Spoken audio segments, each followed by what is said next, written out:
Cher ami, bonjour, j'espère que tu vas bien. On se retrouve aujourd'hui pour une nouvelle vidéo YouTube. Et aujourd'hui, je vais te parler de l'équinoxe d'automne, autrement dit, la fête de Mabon.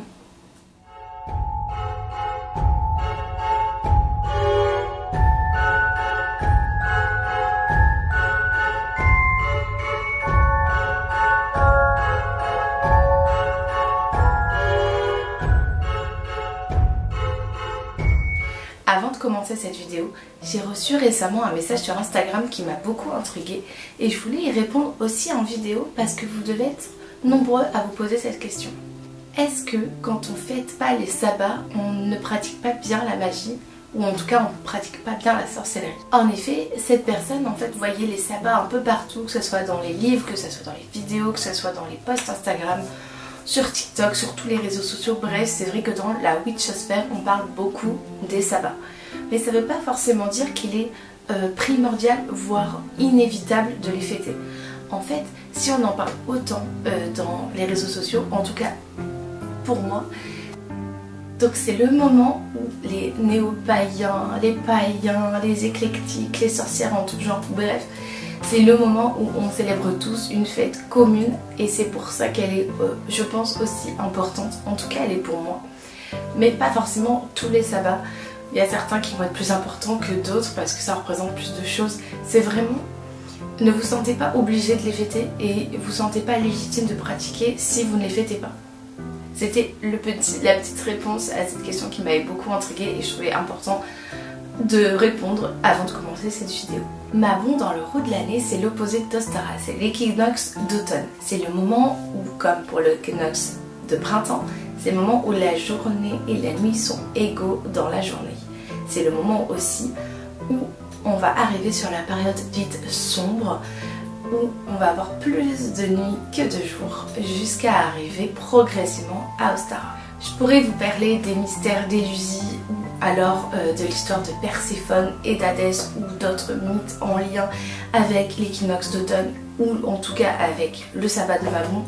Pour pas le recracher ici, je vous invite à lire Mabon, donc Alliance Magique a sorti un livre par sabbat, ils sont vraiment complets. Bon, je vais pas en parler sans s'étendre, mais en tout cas,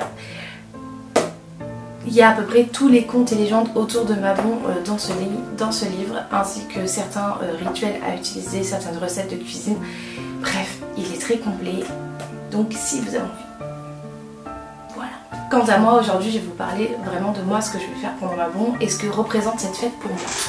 Dans ma pratique, Mabon représente beaucoup de choses. Étant donné que comme tu commences à me connaître, je suis très axée sur la nature, les plantations et tout cet univers qui est autour de Mère Nature et de la terre que j'affectionne particulièrement. Pour moi, toute la roue de l'année représente vraiment la culture, la moisson, et Mabon représente la moisson.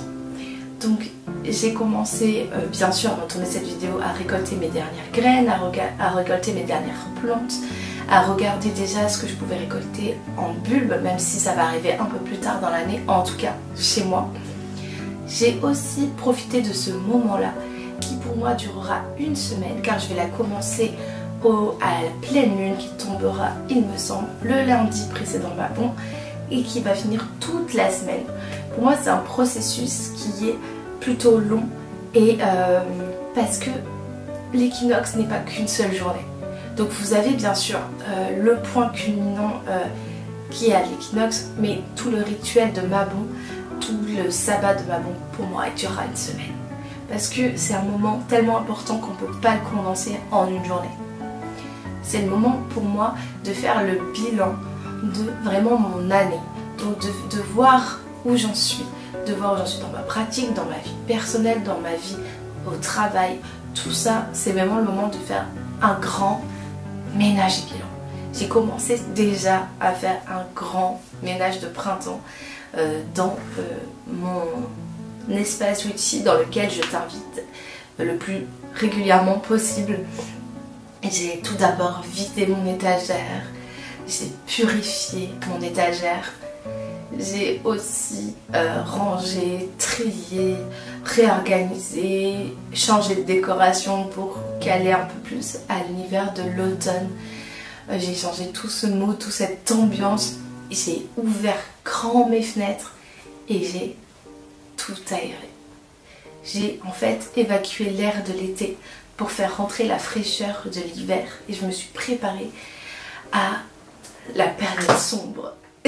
Quand je dis ça, j'ai l'impression d'être dans Game of Thrones et dire l'hiver vient, mais c'est un peu ça l'esprit de ce sabbat. Je me suis hâtée à mettre en pot mes plantes séchées, mes graines à organiser, à trier ce que j'avais récolté, j'ai fini mes confitures.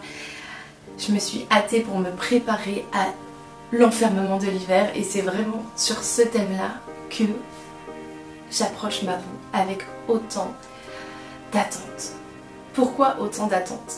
Parce que ma boue, c'est aussi la préparation, pour moi en tout cas, de Samhain et de Yule. C'est-à-dire que Samhain, qu'on parle, donc Samhain, je fais la traduction, moi je l'appelle comme ça, c'est son nom druidique et je le trouve tellement plus joli comme ça que moi je l'appelle comme ça. Donc Samhain, aussi connu, mais je déteste ce lien à Halloween parce que Samhain au 31 octobre est la nuit intégrale des sorcières. C'est pour ça que je suis très peinée de voir sur les réseaux sociaux qu'on parle pas de Mabon dans l'attente de Samhain. Alors que pour moi c'est tellement ensemble. Après c'est ma vision des choses, on partage peut-être pas tous la même. Samhain, donc la nuit des sorcières, c'est là où on va commencer à sculpter nos citrouilles. Mais je ne vais pas partir plus dans ce débat-là parce que je vous ferai une vidéo sur Samhain quand celle-ci arrivera. Mais ne mettons pas la charrue avant les bœufs. Là, je prépare du coup toute cette année qui va arriver parce que le nouvel an arrive aussi. Et je me projette déjà sur mes projets de l'année prochaine. Et je prends le temps chaque soir, le matin, une méditation, une lecture. Je prends le temps de me visualiser que sera mon année 2022. J'ai aussi commencé mon agenda de l'année qui arrive. Moi je vais parler dans cette vidéo de l'année des sorcières, c'est-à-dire de Samhain à Samhain, donc du 31 octobre au 31 octobre, parce que pour moi, je trouve que c'est plus représentatif que l'année civile. Pour moi vraiment, la saison claire et la saison sombre, ça serait ça une année. C'est-à-dire on partirait du sombre au début pour trouver doucement la lumière. Et je trouve ça tellement plus beau de le dire comme ça, plutôt que de janvier à janvier. Je sais pas pourquoi. Donc j'étais très en accord dès que j'ai commencé à me renseigner sur la magie, la spiritualité et tout cet univers-là. J'ai appris l'année des sorcières avec mon almanach et je me suis dit mais ouais, c'est tellement ça. C'est tellement plus inspirant de le penser comme ça que de le penser en année civile. Donc j'ai commencé déjà à préparer mon agenda du cycle prochain, pardon. Et j'ai choisi, alors ça va en parler très brièvement parce que tout le monde en a parlé sur la Witchosphère et c'est vraiment pas le but de cette vidéo, mais quand même je voulais vous montrer. J'ai choisi l'agenda Parole de sorcière, qui est un super mood pour l'automne, se dit en passant, qui est complet, j'apprends énormément de choses, bref. Donc j'ai commencé celui-ci pour Mabon et j'ai commencé déjà à y noter mes intentions de cette année, mon bilan de l'année dernière et vraiment tous mes objectifs que j'avais pour cette merveilleuse année qui arrive. J'ai eu la chance d'avoir un été radieux avec... Enfin radieux, quand je dis radieux, non, l'été n'était pas un vrai été, mais au moins il n'a pas fait de canicule. Mais j'ai eu énormément de plantations, j'ai eu un jardin qui a été très abondant, qui est encore abondant. À l'heure où je vous parle, j'ai des framboises qui sont directement à ma fenêtre. Donc je pense que tout le travail que j'ai effectué à Ostara, Beltanita et Lugnazad ont porté leurs fruits. Et les petites fées ont été clémentes cette année. Donc j'approche cette nouvelle année avec encore plus d'envie, je dirais. Quand viendra Yule et quand viendra l'année, la fin de l'année civile, je pourrai commencer mon deuxième ouvrage que j'ai acquis récemment et que j'ai voulu compléter de Parole de sorcière, qui est le grimoire de Lisbeth, juste ici.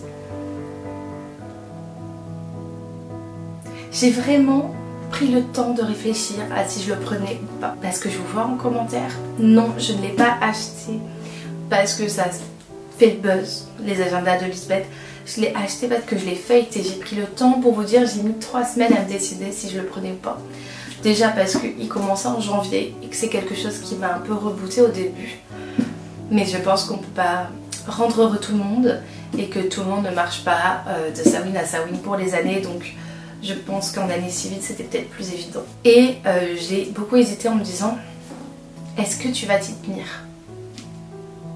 Et comme vous savez que je suis beaucoup veille bataille et qu'elle a souvent parlé des grimoires de Lisbeth, je me suis dit, je vais prendre le pas, je vais sauter, je vais essayer. Je vais essayer de m'y mettre corps et âme cette année, parce que pour mon objectif de cette année, et vraiment tout le travail que je vais effectuer pour l'atteindre, c'est vraiment approfondir mes connaissances. Surtout sur le tarot. Et j'ai hâte de le commencer, il est magnifique et c'est une personne qui est très inspirante et très humaine, donc merci Lisbeth. Qui dit automne dit merveilleux mood d'automne, c'est-à-dire les couleurs. Quand vous allez sortir, que vous allez respirer une odeur nouvelle qui est juste magnifique, une odeur de rosée mélangée à la pluie de la veille et à la terre. Tout ça j'adore. L'odeur de l'automne j'adore. Et quand vous allez vous balader, il va faire encore un peu chaud, pas trop froid, frais parfait. Et il va avoir toutes les feuilles qui vont commencer à devenir orange, rouge et marron. Toutes ces couleurs là qui représentent tellement l'automne.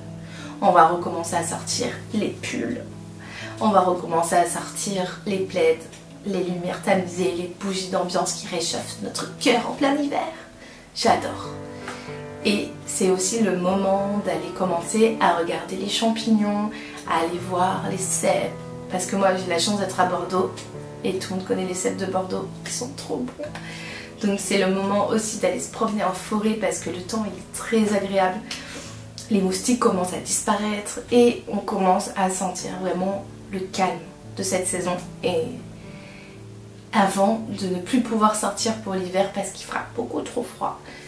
C'est aussi le moment où je vais me lancer dans des lectures qui vont être un peu plus inspirantes, ou en tout cas avec des illustrations un peu plus moyenâgeuses, dark je dirais, des trucs vraiment typiquement witchy anciens. Et c'est ce moment-là souvent que je lis ce genre d'ouvrage parce que j'adore les contes, j'adore aussi les légendes et c'est comme j'ai plus de temps de lecture parce qu'on a moins de soleil pour sortir, et ben c'est là où j'en profite. Qui dit champignons, qui dit mood d'automne, je vais aussi un peu plus approfondir cette magnifique oracle de la magie forestière que je n'ai pas trop appréhendé parce que la saison pour moi ne s'y prêtait pas. Mais quand vous voyez la couverture, vous vous dites c'est tellement l'automne. Donc je vais commencer à choisir mes oracles, je vais commencer à choisir mes lectures, mes tarots. La pomme qui est le fruit, on va dire, emblématique de Mabon, car on commence à récolter nos pommes à cette saison. Et c'est tellement pour moi le fruit le plus magique qui soit. C'est, je sais pas, c'est la pomme rouge de Blanche-Neige, c'est la pomme de la connaissance d'Adam et Ève, c'est la pomme de protection. Et c'est tellement bon. Enfin, du coup, c'est pour moi un fruit qui est très très important. Je vais commencer aussi à travailler avec les agrumes, je vais commencer à travailler avec, aller chercher des glands, aller chercher des feuilles mortes, essayer de commencer à faire des loisirs un peu créatifs autour de cette fête, en tout cas autour de cette saison d'automne. Pour les correspondances de Mabon, on va rester sur des couleurs assez sombres, on va rester sur les couleurs qu'on va retrouver dans la nature à cette période. Donc le rouge, l'orangé, le rouge bordeaux, le marron. On va être un peu aussi sur du noir parce qu'on prépare doucement la veillée des morts à Samhain. On va être aussi sur des couleurs... moi j'aime aussi, et on n'en parle pas dans les couleurs, mais j'aime beaucoup la couleur du sapin par exemple, et je trouve qu'elle se marierait bien à Mabon aussi.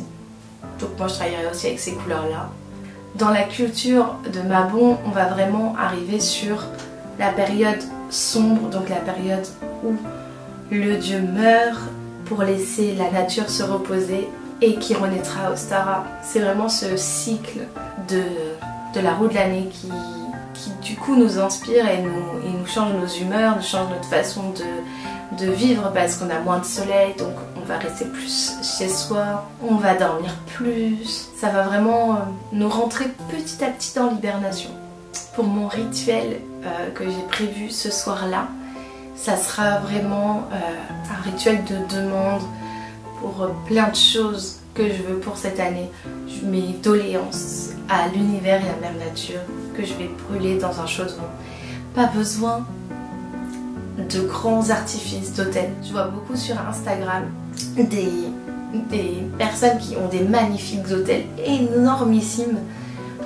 Mais pour moi, mon chaudron, ma roue de l'année en dessous, quelques bougies de couleur, des glands et une pomme suffira amplement le sang de mon rituel. Et j'ai pas besoin de plus, j'ai juste besoin de me connecter, de faire brûler de la sauge et de demander toutes mes doléances pour cette année et ce que j'aimerais accomplir. Et me donner les moyens de les accomplir. C'est important. C'est pour ça que tout ce travail-là, pour moi, se fait sur une semaine. Je saurais pas quoi te dire de plus sur Mabon, parce que je crois que j'en ai déjà dit beaucoup dans cette vidéo. Et je t'ai vraiment, encore une fois, apporté moi, mon ressenti, parce que j'ai souvent des commentaires de gens qui disent je ne devrais pas vous parler sur YouTube, et ça, personne me dit quoi faire. Et ensuite que non, c'est pas ça, c'est comme ça, c'est pas ça, c'est comme ça. J'ai beaucoup. Je vous laisse aller voir la vidéo de Tigouinette, j'espère de bien le prononcer, juste ici, qui parle de ça, et j'étais tellement d'accord avec elle. Mais voilà, j'apporte sur ces vidéos moi, ma personnalité, qui je suis et comment je pratique. Si vous aimez pas, si vous aimez bien, bienvenue. Merci d'avoir regardé cette vidéo. J'espère qu'elle t'aura inspiré pour ce sabbat et que cette vidéo ne sera pas arrivée trop tard pour ce sabbat. Et je te dis à très vite pour une nouvelle vidéo YouTube.